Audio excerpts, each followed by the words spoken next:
Tukiri aho ngaho ni ukuvuga ngo ababyeyi bawe ntago babanaga nk'umugore n'umugabo bashakanye? Nta munsi n'umwe bigeze babana. Umunsi babanyemo ni umunsi umwe gusa, bateraniraga inda aho ngaho kuri ako kabari, niho bahuriraga. Kandi turashimira Imana, papa wacu n'umwe na mama wacu n'umwe, ariko ntibigeze babana mu nzu. Ntabwo tubizi kubera papa yari umusinzi kwa Cyiza na mama ari undi musinzi, bose bahurira aho kwa Cyiza. Ntabwo twigeze tubana nabo ngo tubone papa. Ubwo rero bantu bakurikiye ZOOM TV ku isi yose, mumenye ngo nta hantu Imana itakura umuntu, nta n'ahantu Imana itageze umuntu. Ubu ngubu nta mubyeyi wacu wigeze arara mu nzu, ariko twe turara mu nzu. Nta wigeze yambara ngo aberwe, ariko twe turambara tukaberwa. ZOOM TV24. Reka twongere tubasuhuze mwe mwese mudukurikiye nk'uko bisanzwe. Iyi ni ZOOM TV, ko dutangira tubifuriza amahoro y'Imana, guhaha mukaronka, kugubwa neza aho muherereye hose mu nguni zose z'isi, by'umwihariko mwe mudukurikiye muri mu Rwanda. By'umwihariko nk'uko mubimenyereye, aka ni agace kahariwe ivugabutumwa, aho dutumira abavugabutumwa batandukanye, abafite ubuhamya bwo guhamya imbaraga no gukomera kwa Yesu Kristo. Akaba ariyo mpamvu twatumiye umugabo mubona imbere ya kamera. Si ubwa mbere duhuriye hano, si ubwa mbere tumwakira kuri kamera za ZOOM TV. Iki ni igice cya kabiri cy'ubuhamya bwe cy'ibyo Imana yamukoreye. Yitwa Iblahim. By'umwihariko hari abatarabashije kubona ubuhamya bwe bwa mbere, akaba ariyo mpamvu tugiye kumwakira, tumuha ikaze ndetse tumusaba kongera kwibwira abadukurikiye. Muraho neza? Muraho. Amakuru Iblahim? Turaho, turashimira Imana. Murakomeye? Turakomeye cyane rwose. Mwatangira mwibwira abakurikiye ZOOM TV. Amazina yanjye nitwa Iblahim. Ndi umupapa w'abana batatu. Ntuye ahantu bita mu Miduha, Nyamirambo. Nkaba ndi umukristo, ndakijijwe. Yes, yitwa Iblahim, atuye i Nyamirambo, ni umupapa w'abana batatu, kandi ni umwe mu bahamya neza adashingikanya ugukomera kwa Yesu Kristo. Iblahim, twaganiriye bwashize ku buhamya bwawe igice cya mbere, ubu noneho ugiye kutugezaho igice cya kabiri cy'ubuzima bukomeye bukakaye, cy'ububata bwa Satani, cy'ibyo wanyuzemo bikomeye, bifite inyigisho nyinshi ku bakurikiye ZOOM TV ndetse n'abandi bose muri rusange. Nibyo nabyo ndabibaha, nta kibazo, nta kintu bitwaye, kuko ndi mu ivugabutumwa, kandi Bibiliya bidusaba ko tugomba kubwiriza mu mahanga yose. Ubuzima bwose umuntu aciyemo arabutanga, akabuha abantu, kugira ngo abantu nabo bamenye ko Imana igira imirimo ikora kandi ikomeye. Rero bwa mbere nababwiye ubuhamya bw'uburyo nabanye n'umugore. Ubu ngubu rero nje kubabwira uburyo navutse n'uburyo nakuze, n'ubuzima nabayemo bukomeye cyane, n'ingo nagiye mbamo kugira ngo nkure. Nibyo nje kubabwira. Nje kubabwira aho Imana ikura umuntu kandi ikagira aho imugeza. Murakoze cyane. Mbere yo kugira ngo wenda tugire ikintu tuvuga, wenda twabanza tugasenga, kuko ibyo turimo ni ibintu by'Imana, kandi ibintu by'Imana bihera ku isengesho. Fondasiyo ni ugusenga. Ubwo rero reka tubanze twegereze Imana, dusenge. Abantu bose bari mu isi yose aho baturebera, bamenye ko ibintu byose bihera mu gusenga. Reka dusenge rero. Mana, turagushimiye kuri mwanya wundi wongeye kuduha, kongera kuduhuriza aha ngaha tuvuga ijambo ryawe no gukomera kwawe. Turagushimiye ko watwongereye iminsi yo kubaho. Uyu munsi tukaba turimo turakuvuga, tuvuga gukomera kwawe. Tugushimiye ko amagambo ya mbere twavugiye kuri izi mikoro z'iyi interineti twavugiyeho, ubu buhamya dutanga kugira ngo bwubake abantu. Turagushimiye rero ko n'ubu ngubu tugiye gutanga bw'igice cya kabiri uzabana natwe, ukatugeza aho dukwiye kugera, kandi ukadukomeza. Tugusabye imbaraga no gukomera mu izina rya Yesu, amen. Rero ni byiza ko Imana ikomeza kuzamura umuntu mu ntambwe. Nari nasimbutse ubushize, sinababwira uko navutse n'uburyo nabayeho. Ubu ngiye kuba ubuhamya bw'uburyo navutse n'uburyo nabayeho. Navutse ku bamama, umupapa n'umumama. Tuvukira ahantu bita mu Biryogo. Ababyeyi bacu batubyaye batubyarira ahantu bita kwa Cyiza ku kabari. Aho uwo mugabo bamwita Cyiza, yari afite akabari k'urwagwa muri uyu mujyi wa Kigali. Yari afite akabari gakomeye, mama na papa bakahurira bagaterana amata. Ubwo ni ubuzima bwa mbere bwo kuvuka kwacu, sinigeze mbivuga. Twavukiye kuri ako kabari, twese tuvuka turi batanu, ariko turashimira Imana ko uyu munsi turiho, turi bakuru, turashimira Imana. Mama yabaga amaje kwinywera urwo rwagwa rwe, na papa ye hagira undi rwagwa rwe, bagaterana amata aho ngaho. Ariko turashimira Imana ko Imana yadukujije tugakura, kandi twaravutse dusogongeye ku rwagwa. Tukiri aho ngaho ni ukuvuga ngo ababyeyi bawe ntago babanaga nk'umugore n'umugabo bashakanye? Nta munsi n'umwe bigeze babana. Umunsi babanyemo ni umunsi umwe gusa, bateraniraga inda aho ngaho kuri ako kabari, niho bahuriraga.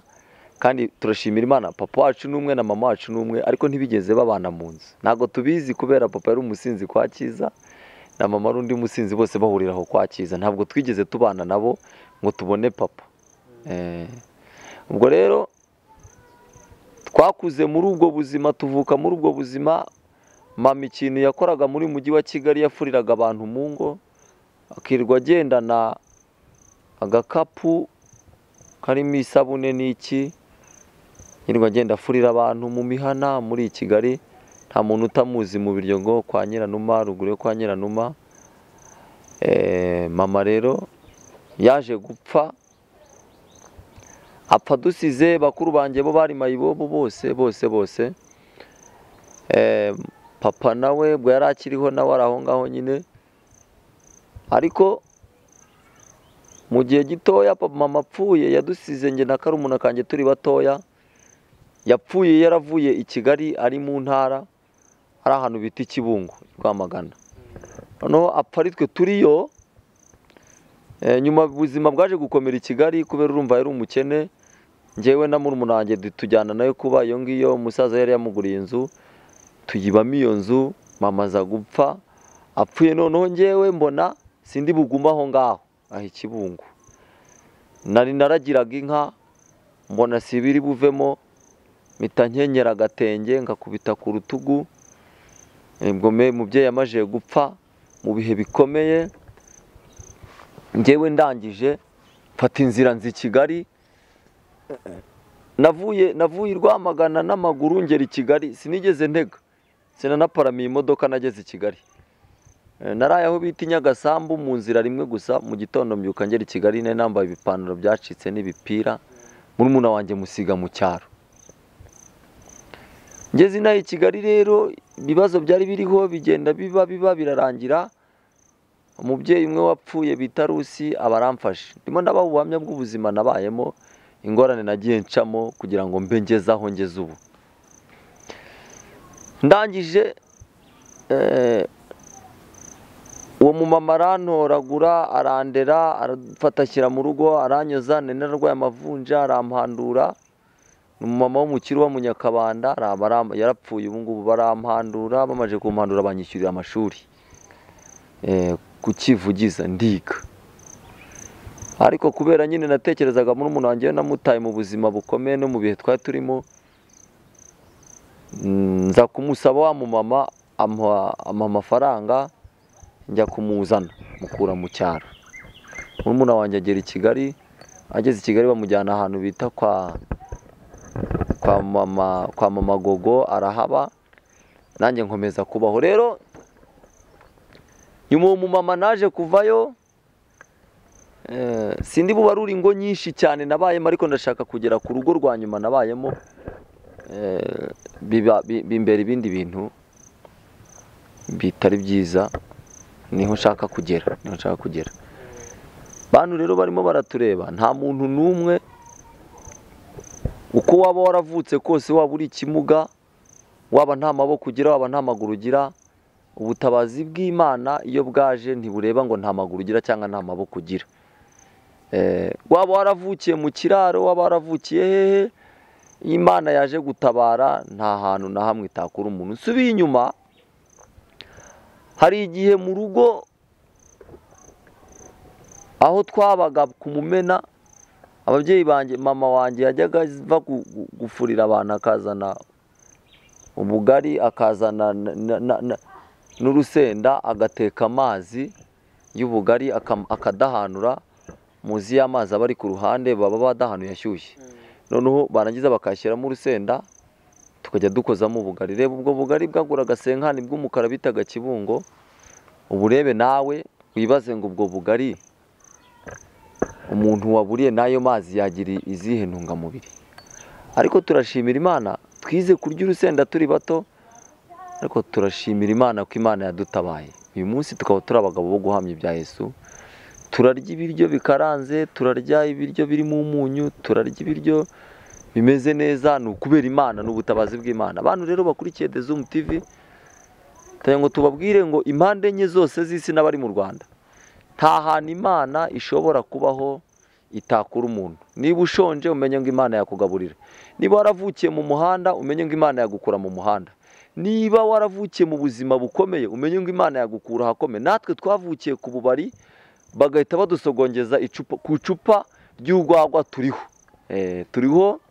turiho kandi turashimira Imana. Nta muntu n'umwe wapfuye kuko yasogongeye ku rwagwa. Ariko urumva ko ubuzima ni ubuzima.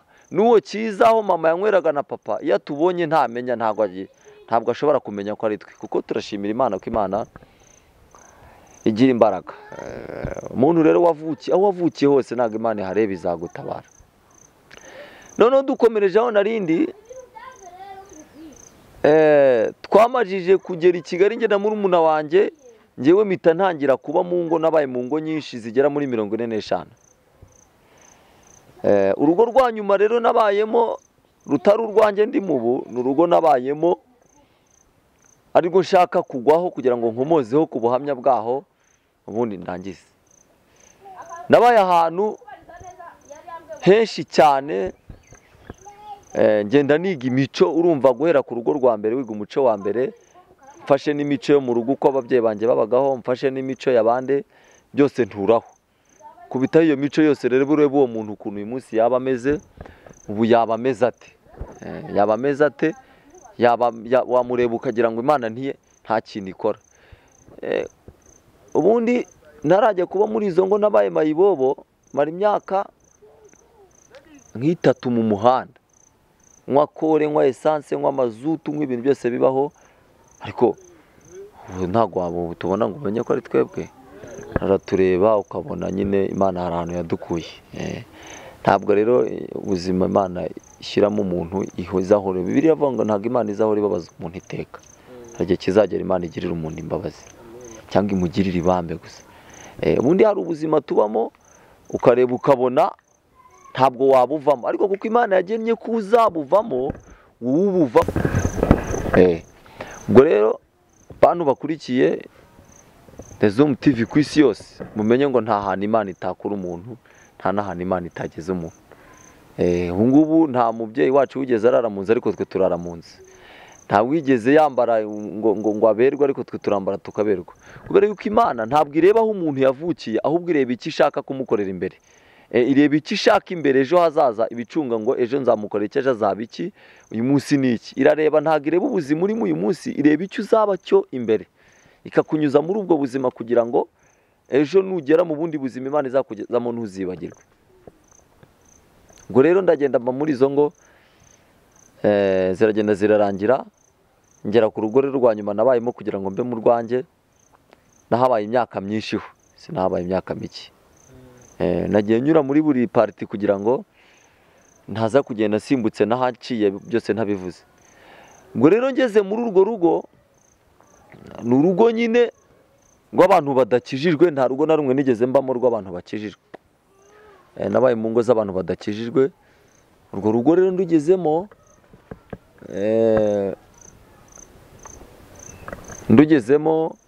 ni abantu bari barimitse abapfumu barabashyize imbere. Ni abantu bakoraga ibintu bidafite rwose ishusho. Njyewe ndujyamo nk'umuntu ugiye kurerwa, barandera. Ibrahim, icyo gihe wari ugiyemo nk'umuntu ugiye kurerwa, twibutse noneho wari ugeze mu gihe cy'imyaka ingahe? Icyo gihe nari ndi mu myaka nk'icumi, 11, hagati ya 11 n'icumi. Ubwo rero ndangije mbaho ngaho muri urwo rugo bangira igikoresho cy'abadayimoni, ariko njye sinari mbizi. Njye ntabwo nari mbizi ko nari nzi ko umukobwa wabo niwe wantoraguye ahantu nabaga banyirukanye anjyanayo, anjyana iwabo, baravuga ati mama nzanye umwana nawe mumurere mu bandi bana. Ngeze muri urwo rugo rero, kumbi mama w'uwo mwana yanjomereye, afite gahunda yo kungira igikoresho cy'abadayimoni be, kuko yarabandwa agaterekera ajya mu bapfumu, ajya Tanzania, ajya zahehe. Mpaba rero nk'umwana uri mu rugo iwabo, ariko njye ntazi ibyo ari byo. Bangira igikoresho rero cy'abadayimoni, bangira igikoresho cy'abadayimoni. Mu gihe nari ngezemo cy'ubwana, ntabwo nari nzi ibyo ndimo, numvaga ko nyine ndi mu buzima, kuko nta handi hantu nari kujya. Niyemeje kuba muri ubwo buzima, kuko nta handi hantu nari kujya. Bantu bakurikiye The Zoom, mumenye neza ko ahantu hose ujya, ujye umenya neza ko ugomba kugendana n'Imana, kuko ntabwo ubuzi iyo ugiye, ntabwo ubuzi ibyo ugiyemo, ugomba kubanza gusenga. Ibyo mbivugiye iki? Mbivuze kugira ngo umuntu wese uzajya uhaguruka mu byo azajya ajyamo byose, waba ugiye mu kazi, waba ugiye hehe, uzajya usenga. Ubanze umenye ngo ngiye he, ubanze umenye ngo aho ndi nihe, ubanze umenye ngo aho ntuye ni mu biki, ubanze umenye ibirere urimo. Numara kubimenya, ubundi ubone kugenda. N'Imana nikubuza ntujyeyo. Njye nari ntarayimenya, ariko uyu munsi ndimo ndabwira abantu bazi Imana n'abatayizi, bamenye ngo ituyoboye n'Imana, bagendere ku buyobozi bw'Imana gusa. Noneho naje kubaho nk'umwana nyine uvuga ati ndi iwacu, nta kibazo n'abantu bandera. Ariko nkajya nkunda guhamagara uwo mumama ngo mama, kantuka, akambwira ngo ni nka mama twamahiri. Sinzi icyo bisobanura, bantu barimo barandeba. Umubyeyi yarantukaga, namuhamagara mama kantuka. Nkibaza nkavuga ndi se umuntu nuka, ntabwo nari nzi impamvu antuka, ariko njyewe nubwo ntari mbizi, we yarazi impamvu antuka, kuko ntabwo abadayimoni bamwemereraga kunyita kuko mwita mama. Ntabwo bamwemeraga ko mwita mama. Nyuma rero aza kumfata, anyicaza mu rugo iwe mu nzu, aranganiriza.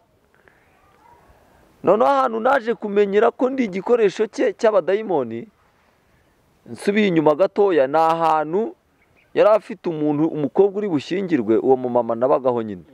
Noneho uwo mukobwa wiwe yanga umugabo we, noneho agiye mu bapfumu baramubwira ngo kari agahungu kabi wawe, genda ugafate uyu muti tuguhaye, ugenda aba ariko uwuhaba, ariko kawukoresha nibwo bizacamo. Noneho rero njyewe barawumpa, bawushyira ku makara. Bamaze kuwushyira ku makara, umuti ndawujyana, ushyira munsi y'igitanda cya wa mukobwa, ntazi ibyo ndimo nyine. Ndagenda, ntangije bukeye umukobwa akora ubukwe, ariko ntazi ibyo ari byo. Noneho rero njyewe, bakaba hari abakire, bakaba bafite amamatora amanikwa aho ngaho, ariko nabasaba amatora yo kuryamaho bakayinyima, karyama mu mucanga uri aho ngaho. Ntabwo abadayimoni bamwemereraga ko mba ahantu heza, kuko nari igikoresho. Ariko ndashimira Imana ko Imana yankuye mu bikoresho by'abadayimoni, ubu nkaba ndimo ndavuga Imana. Ubu rero nshingiye aho ngejeje, Imana indinze, ndimo ndayishimira, kuko ahari mba narapfuye cyangwa narabaye n'igikoresho cy'abazimu, bigakomeza gutyo, nkakomeza nkaba umudayimoni. Ariko ndashimira Imana ko Imana itemeye ko nkomeza kuba umudayimoni. Ndagira ngo mbwire umuntu wese aho yavukiye, nashaka abe yaravukiye mu babandwa, mu baterekera, Imana ibasha gukura umuntu muri nyabingi, ikamuha ubuzima nta buzima yari afite, ikamutereka ahantu heza haruta aho yari ari. Ntabwo Imana ireba ahantu umuntu yavukiye, cyangwa ntireba abadayimoni bavukiyemo uko baba bameze hose. Imana ireba icyo ishakaho umuntu imbere hariya, igucisha muri ibyo bintu kugira ngo igukoreshe imbere ibintu by'ibindi byiza. Noneho rero nabaye aho ngaho, bakuru banjye nabo bakiri aho ngaho, nta muntu n'umwe ufite ubuzima, twese turi aho gutyo gusa. Ndagenda mba igikoresho, ku buryo hari ahantu uwo mumama yashakaga inzu, yari arimo araburana, baramubwira ngo kugira ngo abone iyo nzu, ngo nuko anyikoreza ikintu ku mutwe cyaka umuriro, nkajya ngenda nkizungurukana aho ngaho, aho yashakaga. hari aho ngaho mu Biryogo nyine niho nabaga hafi aho ngaho. Icyo kintu rero nabaga nikoreye cyabaga cyakaho umuriro, cyakagaho umuriro nkakikorera ku mutwe nkakizungurukana, kizungurukana nkaba nikoreye ikintu cyaka umuriro ku mutwe gusa ntazi ibyo ari byo. Nuko nabayemo umupfumu, ndagenda mu mupfumu ruharwa, ndagenda mba igikoresho cy'abadayimoni neza neza birarangira. Finali rero ndi buhave kuko yankoresheje ibintu bikomeye, nkajya nirwa nterera kwa mutwe manuka uriya musozi, ku munsi nawutereraga inshuro nka 30, nkumanuka nkuzamuka nkumanuka nkuzamuka, ariko ari abadayimoni bankoresha nikoreye ako kantu. Hanyuma tukiri aho ngaho, aho niho ubuhamya bushingiye bunakomeye. Ako kantu kari kameze guterwa hari urutaro se cyari iki? Hanyuma abantu bo barakubonaga kuko wabikoraga ku manywa y'ihangu? Izuba ryabaga riva, nta muntu n'umwe utarambonaga. Nabaga mfite agakapu, urumva ngafite ku rutugu, ako gakapu nkagaheka. Nabaga mfite n'akandi kantu nikoreye ku mutwe kameze nk'inkoko, gateretseho ikintu noneho cyaka. Nabikoraga ku manywa, ariko systeme ya satani bamwe barambonaga ariko abandi ntibambone. Shitani yabaga yampishe nyine. Ku manywa nkahera mu gitondo manuka nzamuka. Ariko akanini kari gafite gahunda, nako gataro kabaga kari ku mutwe. Nako kantu kabaga kari ku mutwe niko gakomeye nakoreshaga. Rero ako kantu kakaho umuriro, isaha yarageraga ya saa 12 kakazima. Ntabwo namenyaga ikikazimije, ariko njyewe nacaga no kuri mukuru wanjye ahantu yakoreraga, akambona akibaza ibyo ndimo bikamuyobera. Akibaza ibyo ndimo bikamuyobera, ariko nanjye sinarinzi ibyo nabaga ndimo, kuko nabaga ndimo ndakoreshwa. Rero haciyemo iminsi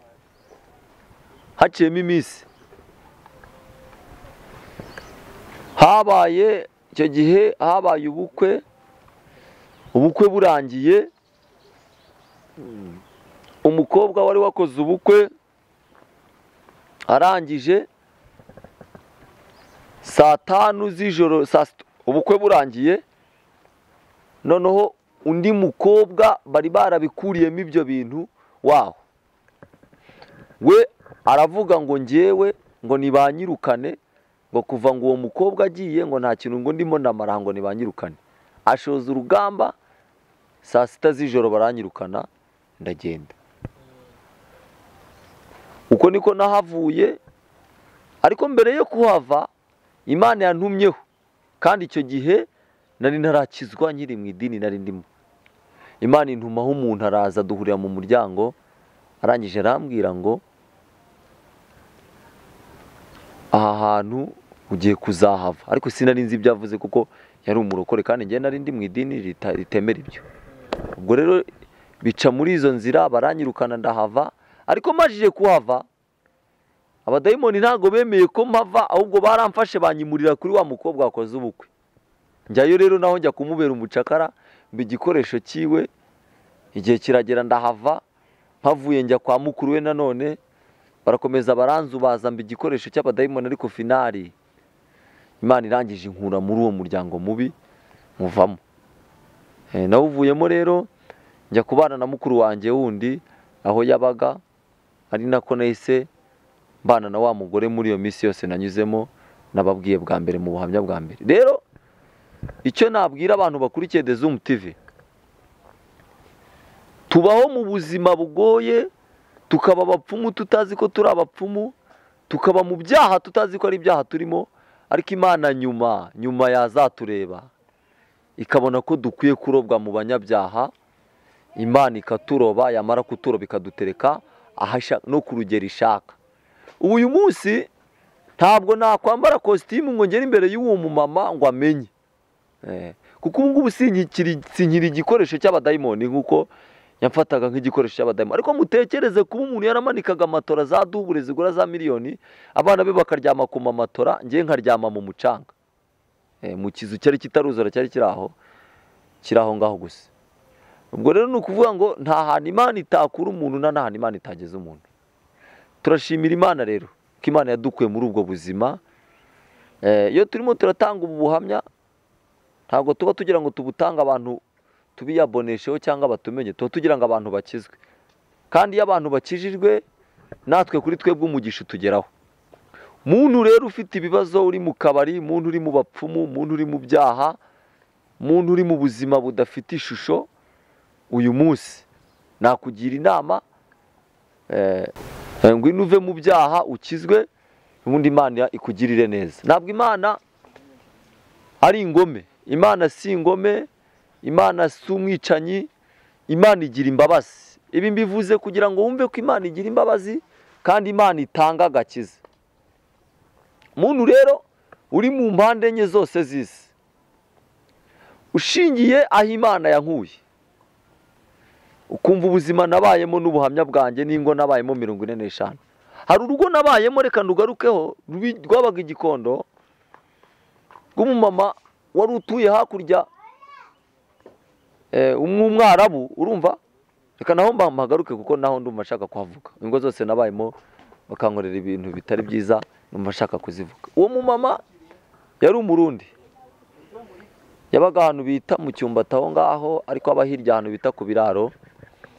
Saa 6 z'ijoro akazana n'indaya y'umugabo, nta mugabo yagiraga, akayinjiza mu rugo, yamara kwinjiza mu rugo agahita ambyutsa saa 8 akambwira ngo ninjye kugura inzoga ahantu, kuvaho narindi ujyaho kugura inzoga, hari mu bihuru n'iterambere ryari ritaraza, akantumiza mitsingi. Icyo gihe nawe nari igikoresho cy'abadayimoni, nawe ni nkaho ntari umuntu, ko nari igikoresho kuko sinagiraga ubwoba, yari yaramazemo ubwoba, nkajya kuzana izo nzoga nkazitahana. Finali rero ngiye kuhava nabwo yaravuze ngo igikoresho kiwe kiramucitse, aza kushakaho ndire ngo ngarure, asanga sinagaruka, ko nari nageze nanone ahandi hantu nyine bamfasha. Ubuzima rero bw'ubupfubyi umuntu aba yarabayemo, Imana igenda irinda umuntu kandi ikagira ahantu imugeze. Icyo gihe twari imfubyi kuko nta hantu twa dufiteho kurambika umusaya, Imana igenda iturindira muri izo ngo zose. Ariko uyu munsi turashimira Imana ko Imana iturinze, itubeshejeho kandi mu buryo bwayo twebwe tutabasha kumenya yo izi. Dufite amahoro mu buryo twe tutazi ko dufite amahoro, ariko Imana yaduhaye amahoro. Niyo mpamvu Yesu ajya kujya mu ijuru abwiye abantu aravuga ngo mbasigiye amahoro, aravuga ngo amahoro yanjye abane namwe. Muri ubwo buzima bwose twaciyemo, ntihagire uwutwica tujya kugura izo nzoga, amahembe aho badushyiraga mu bizu byabo birimo ibyo bidayimoni ntibitwice. Imana yari ifite impamvu yagira ngo uyu munsi tube turimo turabwira abantu badakijijwe ngo bakizwe bave mu byaha. Niyo mpamvu rero natwe tuba twemereye itangazamakuru kugira ngo ritugereho, tubwiriza abari mu bubari, tubwiriza abo badayimoni bakandamije, birirwa bazungurutsa badafite amahoro, birirwa mu byaha badafite amahoro, birirwa mu buzima budasanzwe, ubuzima bwo gukorera amafaranga ukajya gusinda. Ni ukuvuga ngo icyo gihe ngewe ntabwo nabaga natekereza gutera imbere, nahoraga ntekereza ko nta buzima mfite, kuko icyo gihe nagenderaga ku gataro, nkava hano nkajya Tanzania nkagaruka, kandi ari unjyanye akanjyana mu mazina, akajyana n'ibyo njyanye byose, ngewe nkarara mu Rwanda ariko ndi Tanzania. Ngo rero dushingiye ku mirimo Imana yakoze, dushingiye ahantu Imana yadukuye, dushingiye ko twaroze tukaroga abantu bagashyingirwa dukoresheje izo mbaraga z'abadayimoni, dushingiye muri izo nzira zose twaciyemo. Imana yo mu ijuru, umuntu wese wakandamijwe n'ibyo bintu by'abadayimoni yicara azi neza ko Imana yamukura mu bazimu, akaba umuntu muzima, agashimira Imana. Uyu munsi wa none ndashimira Imana, nubatse urugo rwiza rutarimo abadayimoni, nubatse urugo rwiza ntafitemo ikibazo namba, banye n'umudamu wanjye mu mahoro nk'uko nabibabwiye bwa mbere, kubera yuko ubuzima naciyemo, Bibiliya avuga ibya kera iyo umuntu amaje gukizwa biba bishize.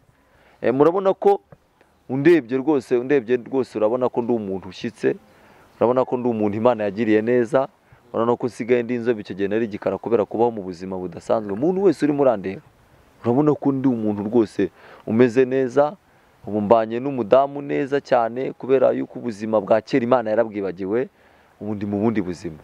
Rero amagini yose yangendagaho Imana yankuyeho, ibibazo byose nabagamo Imana yabinkuyeho, kuko icyo gihe nari mfite amagini agera mu 1000, ariko hari yankoresha, ariko ndashimira Imana ko Imana yankuyeho ikanayankuramo ubu nkaba mfite ubuzima buzira umuze.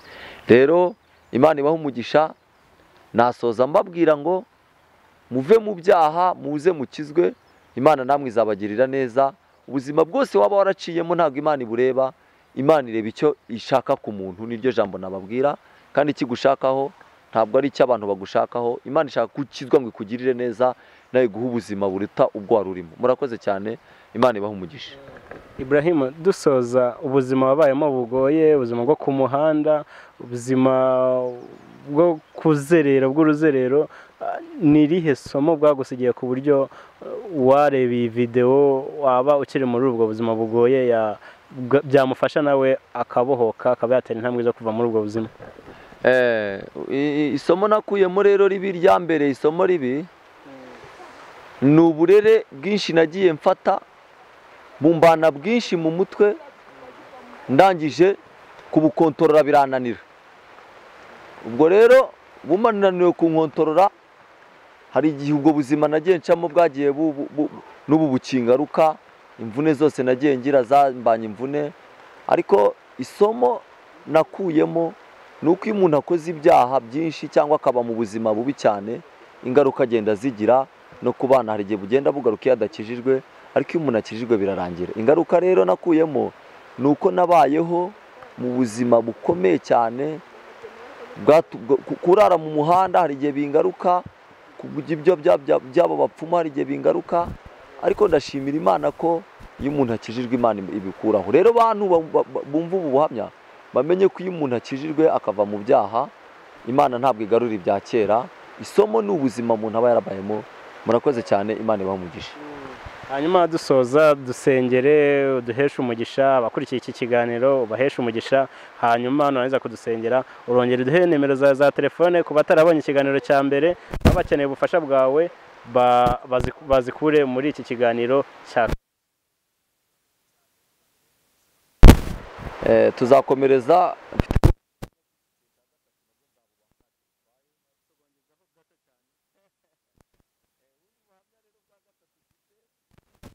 Cyane ni ubuhamya bw'uburyo nabaye umusekirite ndi umwana, ahantu nakoraga nyine abandi bakabaha feneriga bagasinzira neza, bamwe baranapfuye, ariko Imana irangije kuko yari ifiteho umugambi irandokora, ngendagaruka ndi muzima sinapfa. Ni ikintu ubwo buhamya bundi nzabubaha neza burambuye, aho bwavuye n'uburyo bwaturutse n'ahantu byaciye. Rero reka dusenge Imana, tuyibwire ngo Mana warakoze ko wadukuye ahabi, nawe uri ahabi umenye ko Imana yagukurayo. Kandi uyu munsi umuntu uri ku isi yose ufite icyamunaniye kureka, ijambo ry'Imana ribasha kukurekesha ibyo byananiranye mu izina rya Yesu. Imbaraga z'Imana zibasha gukora kuri icyo kintu cyakunaniye. Niba urimo uranywa inzoga nyinshi, ni abadayimoni barimo barashaka kuhomba. Niba urimo uranywa inzoga nyinshi, ni abadayimoni bashaka kuhomba. Ntabwo ari wowe urimo urazinywesha. Abo badayimoni rero turabirukana, kuko nanjye Imana yabanyirukanyeho. Niba ukora ku mafaranga akagenda ntugire ikintu ukoraho, ni abadayimoni wabayemo cyangwa uyu munsi urimo barimo baratuma uhomba. Tujye gusenga Imana igukura abo badayimoni. Niba ari ikibazo cyo kubura amahoro muri wowe, ukirirwa uzunguruka ukabura umugisha, ni ikibazo cy'abadayimoni bakuzungurutsa. Tujye gusenga rero Imana yo mu ijuru igukura abo badayimoni. Kandi tuzi Imana ko ishobora byose, nta kintu kijye kibasha kurogoya imigambi y'Imana. Iyadukuye hariya nawe ibasha kugukura hariya. Rero isengesho tugiye gusenga ni isengesho ryirukana abo badayimoni b'inyatsi, abo badayimoni bo guhomba, abo badayimoni bo kuzenguruka, abo badayimoni badafite icyerekezo, batuma ugira ubuzima budafite icyerekezo, batuma ubura amahoro, batuma wirirwa mu kabari, batuma wirirwa mu byaha, mu bapfumu.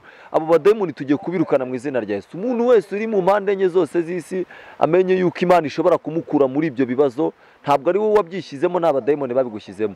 Tugiye kwirukana abo badayimoni mu izina rya Yesu, kandi twizeye ko Imana iri bubikore. Rero reka dusoreze mu ijambo rimwe ndisome gusa, ubundi dusenge. Riri muri Yesaya 45 umurongo waho wa mbere. Imana yabwiye Kuro, iramubwira ngo yewe Kuro we, nzakugenda imbere. Iramubwira ngo ahataringaniye nzaharinganiza. Irangije iramubwira ngo nzamenagura inzugi z'ibyuma, ngo ndetse n'iby'ibintu nzabicamo kabiri. Navuga ngo nzaguha ubutunzi buri ahantu hihishe. Rero tugiye gusengera abantu b'Imana abadayimoni bazengereje. Imana ikubita abo bazimu mu izina rya Yesu. Ibyo byaha byabazengereje n'ibyo bintu bituma mudashyikira umugisha, mushyikira umugisha w'Imana. Murakoze cyane, Imana ibahe umugisha. Telefone zanjye rero muri iki gice cya kabiri ni 0789631683. Ubwo ni MTN, reka nyisubiremo 0789631683. Dusengera abantu b'Imana, Imana ikabakuraho ibyo bibazo byose, kuko natwe yadukuye ibyo bibazo byacu twe dufite. Tigo ni 0729 0772 072 iyo ni Tigo 0772 Murakoze cyane, Imana ibahe umugisha. Reka dusenge kandi twizeye neza ko ubu buhamya Imana izabushyigikira. Umuntu wese wabayeho mu buzima bubi akamenya ko nta hantu Imana itakura umuntu, nta n'ahantu itamugeza. Ibyo byose nabibagamo kubera abadayimoni, ariko Imana irambatura mba muri abo badayimoni. Ubu ndakomeye rwose, meze neza, mbona igihumbi nkagisangira na madamu, nabona 2 nkabisangira na madamu. Ntabwo ndi mu ndaya, sindi muri ibyo bibazo by'ahantu nayajyanaga hose. Ubu ndimo ndayajyana mu rugo iwanjye tukayarya. Tuzi ko hari abagabo nyine bazengerejwe n'ibyo bibazo by'abadayimoni bajyanye, abagore bazengerejwe n'abadayimoni b'ibyaha byinshi cyane. Tuzi ko Imana ishobora byose. Reka rero dusenga. Murakoze cyane, Imana ibahe umugisha. Nyakubahwa Imana twiringiye, Imana yadukuye ahakomeye, Imana yabwiye Sawuli ikamukura ku busawuli bw'ikamugira Pawulo. Dusengeye muri iri jambo rivuga ngo kuro nzakugenda imbere. Genda imbere y'abantu bawe badakijijwe, ubahe gukizwa. Genda imbere y'abantu babaswe n'abadayimoni babazengereje, umudayimoni w'inzoga, umudayimoni w'iguhomba, umudayimoni w'ubwoko bwose. Umuntu wese uri burebe iyi video yakirira ijambo ry'ihumure ry'uko Imana ibasha gukura umuntu ahabi ikamugeza heza. Ndasenze mu izina rya Yesu rifite ubutware n'ubushobozi. Urengera umuntu wese uri burebe iyi video ave mu byaha, kuko Imana itanga amahoro. Dusengeye umuntu wese waba yaravukiye mu buzima bubi n'uyu munsi akaba burimo. Umuntu ashobora kuba akize ariko akaba afite abadayimoni. Umuntu ashobora kuba ameze neza ariko akaba afite ikintu cyamunaniye. Umuntu wese ufite icyamunaniye rero umurengere ku munsi mubi. Ndagushimiye mu izina rya Yesu, kandi nzi neza ko iri sengesho riri bugere mu isi yose, rigakura abantu mu byaha, abantu bakabaturwa. Umuntu wese ubonye iyi video, yaba umugore, yaba umukobwa, yaba umwana mutoya wabaswe n'ibiyobyabwenge, yaba umupapa wabaswe n'inzoga, yaba umumama wabaswe n'ibyaha, umuntu wese wabaswe no kujya mu bapfumu no mu byaha, umukure muri ibi byaha mu izina rya Yesu. Ashyikire ijambo ryawe rimugereho n'ubuhamya bumugereho. Urakoze, ndagushimiye, kandi uzabarinde ingaruka bazemerera Imana bagakizwa. Ingaruka z'icyaha uzazibarinde. Baze uwakoraga ntiyunguke yunguke, wakoraga gahomba ntahombe, wari uriho nabi wese abeho neza. Narakubonye unkura muri urwo rugo rw'uwo mukecuru, kubera yuko ari nge yakoreshaga, we ahita ahomba. Ibyo yakoreshaga byose byari ubusa, kuko byabaye umuriro. Ndasenze rero kugira ngo n'aba bantu bose ndimo ndareba imbere yanjye ubahe umugisha kubw'iyi video no kubw'iyi ZOOM TV yaje kundeba. Uyihe umugisha, uyamamaze, uyikure hasi uyishyire hejuru. Mana, ibyo badafite ubibahe, kubera yuko bamamaza ubutumwa bwawe. Nabo ndabasengeye mereye kuri uyu waje kundeba, muhe umugisha, n'abandi bose ubahe umugisha. Tangazamakuru ryose uri umugisha, iyi nuza yose de ZOOM TV aho bari hose ubahe umugisha. Kandi ndagushimiye ko iyi video ugiye kuyamamaza, ukamamaza ubutumwa bwawe kugira ngo abantu bamenye ineza yawe. Urakoze. Ubwo tuzongera guhura tugiye gutanga ubuhamya bw'icyiciro cya gatatu kiri mu bwo ngubwo narimvuze bw'uburyo Imana yandinze. Nzagushimira. Ugize neza, urakoze. Icyubahiro gikomeze kuba icyawe.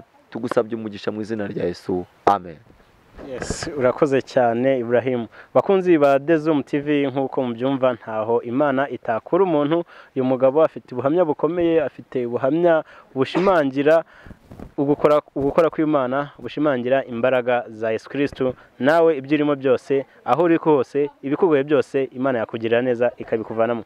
Reka abakunzi ba ZOOM TV nongere kubibutsa kudukurikira no gukomeza kudushyigikira mukanda kuri subscribe ndetse no kuri ako kantu ka notification, kugira ngo amakuru meza agezweho, ubuhamya bwiza nk'ubu, amakuru yose tubagezeho abagereho umunota ku munota, isaha ku isaha, hanyuma n'umuryango wa ZOOM TV ukomeze kwaguka.